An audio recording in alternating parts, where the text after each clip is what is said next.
再来看高雄蚵仔寮渔港边啊一间公庙哦，昨发生枪杀案，现场是开10外枪，警方嘛抓到3个未成年的嫌犯。初步了解是诈骗集团分未平，有成员想要乌吃乌，因怀疑讲其中一个姓林的查甫人想要甲车手摕到的260万吞掉，所以甲人bắt走，爱对方甲钱吐出来。这个姓林的嘛老朋友来救伊，一来就开枪，嘛造成3个人着伤哦。因为涉案的人佫真侪，警方佫继续在抓人。破门了后，直接抓人，警方来到嫌犯所秘的所在，把这2名未成年的嫌犯拢带走。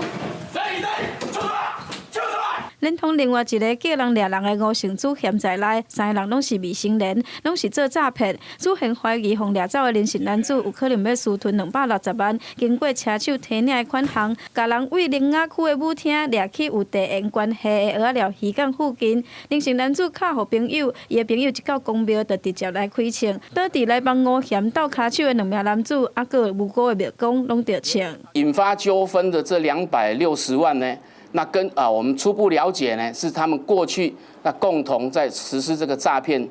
犯罪行为的时候，可能一些呢分赃不均。比对身份发现，这个诈骗集团早伫9月中就互警方抓到，主要拢是以假投资的方式来骗民众的钱。当时涉案的嫌犯拢未成年，陆续互裁定交保，说因为分赃分无好，导致这个街头的社会事件。双方都曾经呢涉及一些这个诈骗案件，